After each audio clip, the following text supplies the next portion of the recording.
kali ini, saya akan mencoba menjelaskan tentang sejarah uang. Sejarah pembayaran di dunia, pertamanya diawali dengan sistem barter, yaitu tukar-menukar barang dengan barang. Sistem ini akhirnya ditinggalkan, karena sulitnya mencari orang yang mau diajak bertukar. Jenis barang pun semakin beragam, sehingga semakin sulit untuk menukarkan barang yang sama. Cara barter kemudian digantikan dengan penggunaan alat tukar seperti emas, perak, dan perunggu. Namun alat tukar tersebut juga akhirnya digantikan sehingga lahirnya uang. Emas, perak, dan perunggu sangat tidak cocok dalam kondisi keadaan transaksi secara besar-besaran. Selanjutnya, konsep dasar uang.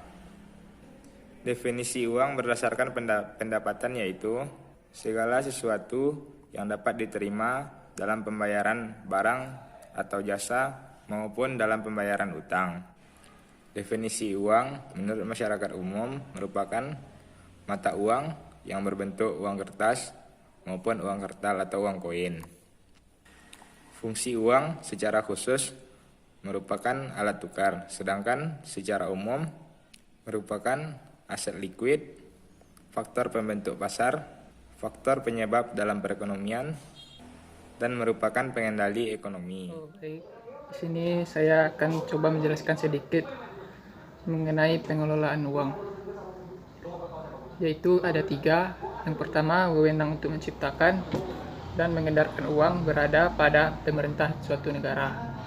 Negara harus ikut serta menyelidiki serta memberikan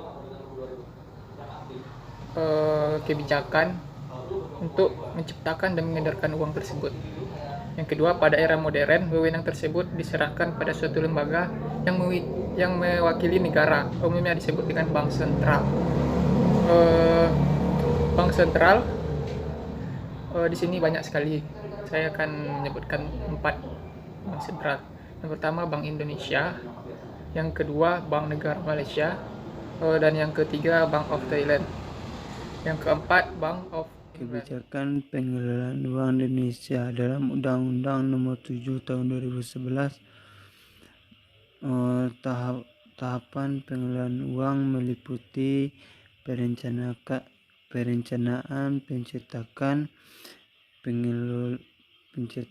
pengeluaran, pengedaran, pencabutan, dan pemusnahan. Nama saya Indah Dwi Abnur, NIM 1816050039 dari kelompok 6 Bank Sentralan. Di sini saya akan menjelaskan tahapan dan pilar pengelolaan uang rupiah. Adapun tahapan-tahapan pengelolaan uang rupiah, yang pertama yaitu tahap perencanaan, yang kedua tahap pencetakan, yang ketiga tahap pengeluaran, yang keempat tahap pengedaran. 4 tahapan ini diatur dalam pasal 12 PBI tahun 2012. Yang kelima tahap pencabutan dan penarikan, yang keenam tahap pemusnahan. 2 tahapan ini diatur dalam pasal 22 PBI tahun 2012. Materi selanjutnya, pilar pengelolaan uang rupiah. Ada 3 pilar yang digunakan untuk mengoptimalkan peran alat pembayaran tunai dalam mendukung perekonomian Indonesia. Yang pertama yaitu ketersediaan uang yang berkualitas dan terpercaya. Yang kedua, distribusi dan pengelolaan uang yang aman dan optimal. Dan yang ketiga, layanan kas yang prima. Assalamualaikum warahmatullahi wabarakatuh. Perkenalkan, nama saya Wahyu Aji Afrian dengan NIM 1816050024. Di sini saya akan membahas tentang perkembangan uang beredar di Indonesia. Sebelum kita masuk dengan pembahasan, kita membahas tentang definisi uang beredar. Uang beredar adalah kewajiban sistem moneter seperti bank sentral, bank umum, dan bank perkreditan rakyat, di mana terhadap sektor swasta domestik.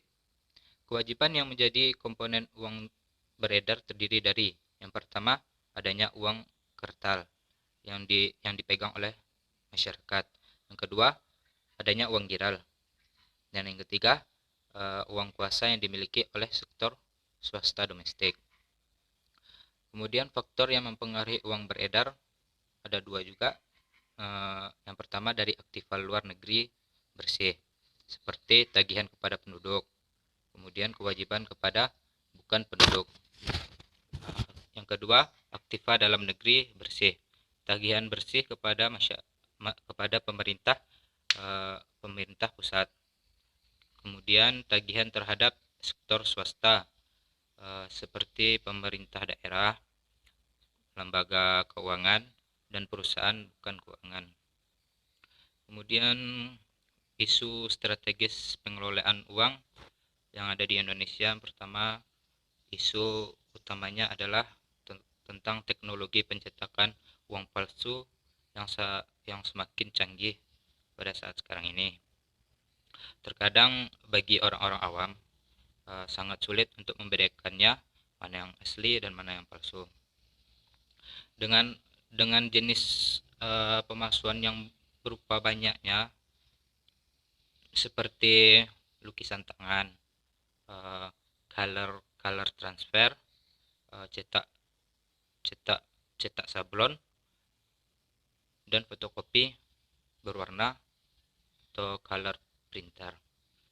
Sekian dari pembahasan saya.